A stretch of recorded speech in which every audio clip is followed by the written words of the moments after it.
संभाजीनगर जागेसाठी भाजप शिवसेनेमध्ये रस्सीखेच सुरू आहे। या जागेकरता भाजप आग्रही असल्याचं भागवत कराड यांनी सांगितलं।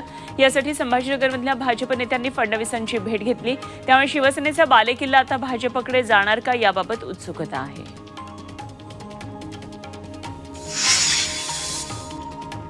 मविया उदयनराजेंना साताऱ्यामधून बिनविरोध निवडून आणत असेल तर आम्ही देखील शाहू महाराजांबाबत विचार करू असा टोला उपमुख्यमंत्री फडणवीसांनी लगावला। शाहू महाराजांच्या घरात अनेकांनी यापूर्वी निवडणुका लढवल्यात आणि एकमेकांविरोधातही लढवलेल्या, त्यामुळे हे राजकारण असल्याचं त्यांनी स्पष्ट केलं।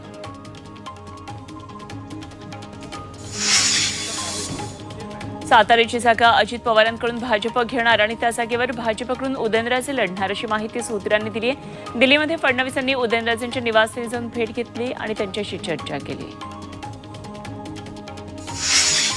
उदयनराजे केंद्रीय गृहमंत्री अमित शहा यांची भेट घेण्यासाठी 3 दिवसांपासून दिल्लीमध्ये तळ ठोकून आहेत, मात्र त्यांना भेट मिळत नव्हती, त्यामुळे वाईट वाटत असल्याचं माथाडी नेते नरेंद्र पाटील म्हणाले। राजे आणि राज्यसभेचे सदस्य असून सुद्धा भेट मिळत नसेल तर उदयनराजेंनी सबुरीनं घ्यायला हवं असं नरेंद्र पाटील म्हणाले।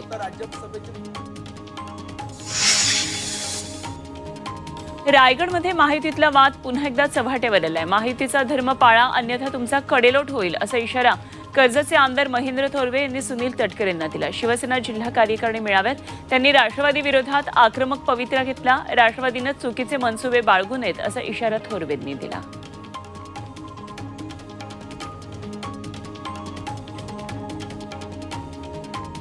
रायगडमध्ये महायुतीत अजूनही धुसफूस सुरू आहे। ज्यांनी सुनील तटकरेंचं काम केलं त्यांचा राजकीय बळी तटकरेंनी घेतल्याचा आरोप आमदार पुत्र विकास गोगावले यांनी केला। आता तटकरेंना लोकसभेसाठी मदत हवी असेल तर कोकण विधान परिषदेची जागा शिवसेनेला देण्याची गॅरंटी त्यांनी घ्यावी अशी मागणी विकास गोगावले यांनी केली।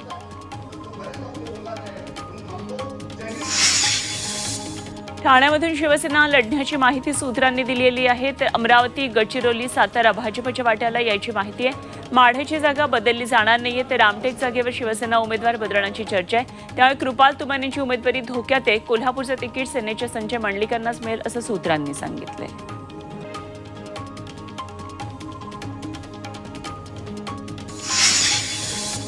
महायुतीची दक्षिण मुंबईची जागा मनसेला देण्यात येणार असल्याची माहिती सूत्रांनी दिली आहे। मनसेला 1 जागा मिळणार असल्याची शक्यता आहे। यापूर्वी दक्षिण मुंबईची जागा मनसे नेते बाळा नांदगावकर यांनी 2 वेळा लढवली आणि त्यामुळे त्यांनाच उमेदवारी मिळणार की राज ठाकरे दुसऱ्या कोणाला मैदानात उतरवणार याबाबत उत्सुकता आहे। उत्तर मध्य मुंबईतल्या उमेदवारीचा तिढा अखेर मिटण्याची शक्यता आहे, कारण भाजप पुन्हा एकदा विद्यमान खासदार पूनम महाजन यांनाच उमेदवारी देणार असल्याची माहिती सूत्रांनी दिली आहे। पूनम महाजन या मतदारसंघाचं 10 वर्षांपासून प्रतिनिधित्व करतात। वर्ध्यातले काँग्रेसचे माजी आमदार अमर काळे राष्ट्रवादीमध्ये प्रवेश करून लोकसभा निवडणूक लढणार आहेत। महाविकास आघाडीमध्ये वर्ध्याची जागा पवार गटाकडे आहे, त्यामुळे वर्ध्यात क्रिकेटपटू विरुद्ध कुस्तीपटू असा सामना रंगणार आहे। अमर काळे क्रिकेटपटू आहेत तर भाजपचे रामदास तडसे कुस्तीपटू आहेत। यवतमाळमध्ये शिंदे गटाच्या निरीक्षकांनी मतदारसंघातल्या सर्व पदाधिकाऱ्यांशी संवाद साधला। यवतमाळ वाशिम लोकसभा मतदारसंघात महायुतीकडून उमेदवार कोण याबाबत संभ्रम आहे, तर उमेदवार आपल्यालाही माहीत नाही, मात्र जो उमेदवार असेल त्याला निवडून आणण्यासाठी कामाला लागण्याचे संदेश निरीक्षकांनी दिले। बीड लोकसभेसाठी शरद पवार गटाकडून बजरंग सोनावणे यांनी ज्योती मेटेंच्या नावाची चर्चा असताना निष्ठावंतांनी मात्र नाराजीचा सूर आळवलाय। बजरंग सोनावणे प्रवेशानंतर निष्ठावंत कार्यकर्त्यांनी आंबेजोगाईमध्ये शरद पवार गट निष्ठावंत मेळाव्यात नाराजी व्यक्त केली। निष्ठावंत असणाऱ्यांना लोकसभेची उमेदवारी देण्याची मागणी यामध्ये करण्यात आली। काँग्रेसच्या चंद्रपूर लोकसभा उमेदवारीवरून वाद पेटलाय। वडेट्टीवार समर्थकांनी पत्रकार परिषद घेत आमदार प्रतिभा धानोरकर समर्थकांनी व्हायरल केलेल्या पत्राला उत्तर दिलं। कुणबी समाजालाच तिकीट देण्याची मागणी धानोरकर समर्थकांनी केली होती आणि त्यावर वडेट्टीवार समर्थकांनी आपली बाजू मांडणारं पत्र व्हायरल केलं।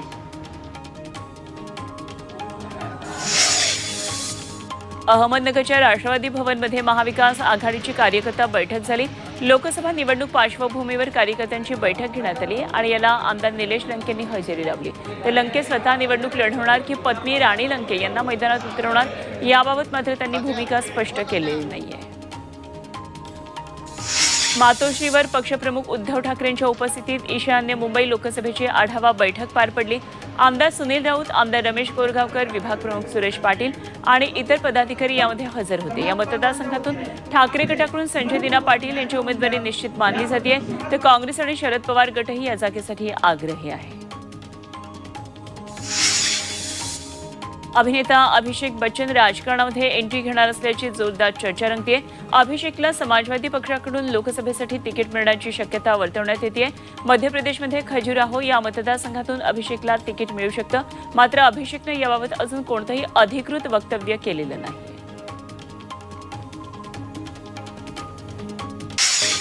प्रकाश आंबेडकरांनी मवियाला 26 मार्चपर्यंतचा अल्टिमेटम दिलाय। मवियातली भांडणं मिटवा आणि आमच्याशी बोला असा निरोप प्रकाश आंबेडकरांनी मवियाला दिलाय।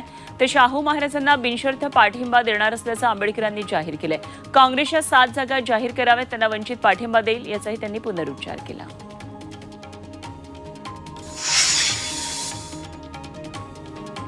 राज्यामध्ये लवकरच मोठा राजकीय भूकंप होईल असं भाकीत करत प्रकाश शेंडगे यांनी तिसरी आघाडीच्या स्थापनेचे संकेत दिलेत। यासाठी प्रकाश शेंडगेंनी वंचित बहुजन आघाडीचे नेते प्रकाश आंबेडकरांची मुंबईत राजगृह इथं भेट घेतली। यामध्ये ओबीसी आणि वंचितनं एकत्र लोकसभा लढण्यावर चर्चा केली।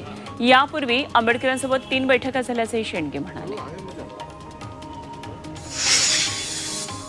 भाजपला संविधान बदलायचं आहे आणि त्यासाठी त्यांना 400 पार एवढ्या मोठ्या प्रमाणावर बहुमत हवंय असं वक्तव्य शरद पवारांनी केलं। इंदापूरमधल्या शेतकरी मेळाव्यामध्ये ते बोलत होते। इंदापूरमधल्या सभेतून संजय राऊतांनी मोदी, फडणवीस आणि अजित पवारांवर जोरदार निशाणा साधला। 4 महिन्यांनी केंद्रातलं सरकार बदलेल आणि आमचं सरकार आलं की 2 पक्ष फोडून आलो म्हणणाऱ्यांचा पक्ष शिल्लक राहतो का बघा असा इशारा राऊतांनी दिला। दुधाला कांद्याला भाव नाहीये, फक्त गद्दार आमदारांनाच भाव असल्याची टीका त्यांनी केली। ठाकरे मुख्यमंत्री असताना तत्कालीन उद्योगमंत्र्यांनी सांगली विमानतळ जागा गुजरातच्या व्यापाऱ्याला विकल्याचा आरोप उद्योगमंत्री उदय सामंत यांनी केला। आपण उद्योगमंत्री झाल्यावर तो व्यवहार रद्द केल्याचं सामंत म्हणाले। सांगलीमध्ये विमानतळ का झालं नाही यावरून ठाकरेंनी नुकतीच शिंदे गटावर टीका केलेली आणि त्याला सामंतांनी हे उत्तर दिलं। जनतेचं मिळणारं प्रेम पाहून आपण 5 लाख मतांनी निवडून येऊ असा विश्वास नागपूर लोकसभेचे भाजप उमेदवार नितीन गडकरींनी वर्तवलाय। आपण 10 वर्षांमध्ये केलेल्या विविध विकास कामांचा त्यांनी यावेळी दाखला दिला। गणेशपेठमध्ये त्यांच्या मुख्य निवडणूक प्रचार कार्यालयाचं उद्घाटन झालं आणि त्यावेळी ते बोलत होते। पुण्यामध्ये काँग्रेसचे माजी महापौर आबा बागुल यांनी पुणे काँग्रेस भवनसमोर आंदोलन पुकारलं। काँग्रेसनं आमदार रवींद्र धंगेकर यांना लोकसभेचं तिकीट दिलंय आणि त्याच्या निषेधार्थ आबा बागुल आणि त्यांच्या समर्थकांनी आंदोलन केलं। काँग्रेसमध्ये निष्ठेची हत्या झाल्याचा आरोप त्यांनी केलाय। डोंबिवलीमध्ये शहीद दिनानिमित्तानं महाविकास आघाडीनं अभिवादन रॅली काढली। इंदिरा गांधी चौकातून ही रॅली शहरातल्या चौकात गेली। यावेळी पथनाट्यातून लोकांमध्ये जनजागृती करण्यात आली। यामध्ये शेकडो नागरिकांसह मवियाचे पदाधिकारी, कार्यकर्ते सहभागी झाले। लोकसभेची उमेदवारी मिळवण्यासाठी आपल्याला मुंबई दिल्लीला जावं लागलं नाही आणि हे जिवंत लोकशाहीचं लक्षण असल्याची प्रतिक्रिया शाहू महाराजांनी कोल्हापुरात दिली। आपण निवडणूक लढवावी हा जनतेचा रेटा होता असंही त्यांनी सांगितलं। आपलं हिंदुत्व हे शिव शाहू विचारांचं असल्याचं शाहू महाराजांनी यावेळी स्पष्ट केलं। धाराशिवमध्ये लोकसभा उमेदवारी अर्ज भरण्यासाठी मराठा तरुणांनी सोयाबीन तारण ठेवून तब्बल 1 लाख रुपयांचं कर्ज घेतलं। धाराशिव तालुक्यातल्या कारी इथल्या अमोल जाधव यांनी कुटुंबातल्या 4 उमेदवारी अर्ज भरण्यासाठी 3.5 टन सोयाबीन सरकारी गोदामामध्ये तारण ठेवले। धाराशिव जिल्ह्यातून 1000 उमेदवारी अर्ज भरले जाणार आहेत।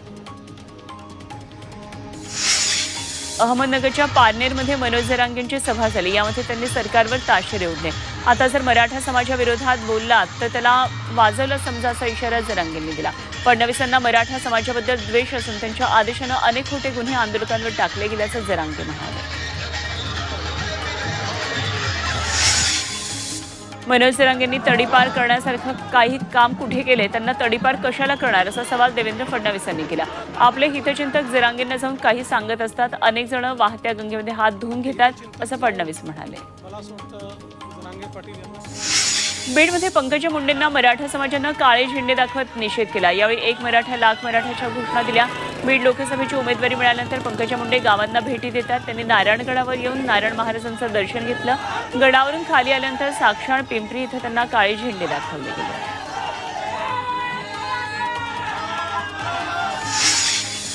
आज होळीच्या दिवशी मध्य आणि हार्बर रेल्वेवर मेगा ब्लॉक घेण्यात येणार आहे. सकाळी 11 ते दुपारी 4 वाजेपर्यंत मुलुंड ते माटुंगा अप आणि धीम्या मार्गावर ब्लॉक असेल. या लोकल जलद मार्गावर वळवण्यात येणार आहेत. हार्बर मार्गावर कुर्ला ते वाशी दरम्यान ब्लॉक घेतला जाणार आहे. मुंबईमध्ये निवडणुकीची धामधूम सुरू असताना मुलुंड पूर्वेकडच्या रहिवाशांना रात्री मोबाईलच्या टॉर्चवर घराबाहेर पडावं लागतंय. कारण मुलुंड पूर्वेकडच्या रस्त्यांवरचे 40हून जास्त दिवे बंद आहेत आणि मुंबई महानगरपालिकेने या पथदिव्यांचं जवळपास 15 लाखांचं वीज बिल भरलेलं नाहीये. त्यामुळे महावितरणनं वीज पुरवठा खंडित केला. कल्याण डोंबिवली महापालिकेनं अनधिकृत इमारतींवर तोडक कारवाई केली आहे. आडवलीच्या ढोकली परिसरात 4 मजली इमारतीचं बांधकाम कोणती परवानगी न घेता सुरू होतं. शाळेच्या आरक्षित भूखंडावर हे बांधकाम सुरू होतं. प्रशासनाला याची माहिती मिळताच त्यांनी घटनास्थळी पाहणी करून इमारत जमीनदोस्त केली. नागपूर गोवा शक्तीपीठ महामार्गाला सांगलीतल्या शेतकऱ्यांनी विरोध केला. शेतकऱ्यांची थडगी बांधून विकास होणार असेल तर स्वाभिमानी शेतकरी संघटना विरोध करेल असं राजू शेट्टी म्हणाले. सांगली कोल्हापूर जिल्ह्यातल्या शक्तीपीठ महामार्गामुळे बाधित होणाऱ्या शेतकऱ्यांच्या मेळाव्यात महामार्गाला एकजुटीनं विरोध करायचा निर्णय झाला आहे. हिंगोली ग्रामीण रुग्णालयामध्ये रुग्ण आणि नातेवाईकांनी ठिय्या आंदोलन केलं. सेनगावच्या ग्रामीण रुग्णालयामध्ये सुमारे 40 गावातील नागरिक उपचारासाठी येतात. मात्र डॉक्टर सतत गैरहजर राहत असल्यानं रुग्णांची हेळसांड होते. या कारणामुळे संतप्त रुग्ण आणि नातेवाईकांनी ढिसाळ कारभाराचा निषेध करत आंदोलन केलं. जळगाव जिल्ह्यामध्ये प्रदूषणामध्ये मोठी वाढ झाली आहे. इतर शहरांच्या तुलनेत जळगावमध्ये प्रदूषणाची समस्या गंभीर आहे. रस्त्यांवरील धूळ आणि अनेक ठिकाणी प्रशासनाची उदासीनता हे यामागचं मुख्य कारण आहे. प्रदूषण सतत वाढत असल्यानं नागरिकांनी संताप व्यक्त केला. एकीकडे प्रचाराची रणधुमाळी सुरू असताना नागपूरचे भाजप उमेदवार नितीन गडकरी धुळवडीमध्ये सहभागी झाले. नागपूरमध्ये होली मिलन कार्यक्रमात नितीन गडकरींनी हजेरी लावली. मस्का 7 परिसरामध्ये या कार्यक्रमाचं आयोजन करण्यात आलं. यावेळी गडकरींनी देशवासियांना होळीच्या शुभेच्छा दिल्या. खासदार हेमा मालिनी मथुरेत होळी मिलन कार्यक्रमात सहभागी झाल्या. मथुरेमध्ये फुलांची होळी खेळण्यात आली आणि काही स्थानिक कलाकारांनी नृत्यही सादर केलं. हेमा मालिनी यांनी यामध्ये नृत्य सादर केलं. हेमा मालिनी मथुरेतून भाजपच्या उमेदवार आहेत. अकोल्यातल्या खंडेलवाल महिला मंडळानं फुलांच्या होळीचं आयोजन केलं. यासाठी सुमारे 200 किलो फुलांचा वापर करण्यात आला. बाजारात मिळणाऱ्या केमिकलयुक्त रंगांनी त्वचेचं नुकसान होतं. यावर उपाय म्हणून फुलांचा वापर करत जल्लोषात होळी साजरी झाली. रंग आणि पाण्याचा वापर न करता अशा पद्धतीनं नैसर्गिक होळी खेळण्याचा संदेश यातून दिला गेला. नाशिकच्या सटाणा तालुक्यामध्ये होळी सणानिमित्तानं विद्यार्थ्यांनी होलिका दहन केलं. इथल्या महाड जिल्हा परिषद प्राथमिक शाळेत दप्तर मुक्त शनिवार अभियानांतर्गत होलिका दहनाचा कार्यक्रम झाला. मुलांना सण उत्सवाची ओळख करून एकात्मतेची भावना वाढावी यासाठी हा उपक्रम राबवण्यात आला. अभिनेते मनोज वाजपेयींचा द फॅमिली मॅन 3 सिरीज लवकरच प्रेक्षकांच्या भेटीला येणार आहे. यावर्षी द फॅमिली मॅन 3चं शूटिंग सुरू होईल. 3रा सीझन आधीच्या 2 सीझनपेक्षा मोठा असणार आहे असं स्वतः मनोज वाजपेयींनी सांगितलंय. बॉक्स ऑफिसवर मडगाव एक्सप्रेस आणि सावरकर या सिनेमांमध्ये जोरदार टक्कर पाहायला मिळते. रिलीजच्या पहिल्या दिवशी मडगाव एक्सप्रेसनं जवळपास 1.5 कोटींची कमाई केली तर सावरकर सिनेमानं 1.25 कोटींची कमाई केली. दिल्ली मध्य धोरण गैरव्यवहार प्रकरणात अटकेत असलेल्या अरविंद केजरीवालांच्या अडचणी वाढण्याची शक्यता आहे. केजरीवालांचा मुखवटा उतरवणार असल्याचा इशारा महाटक सुकेश चंद्रशेखर यांनी दिलाय. मनी लॉन्ड्रिंग प्रकरणात सुकेश तुरुंगामध्ये शिक्षा भोगतोय.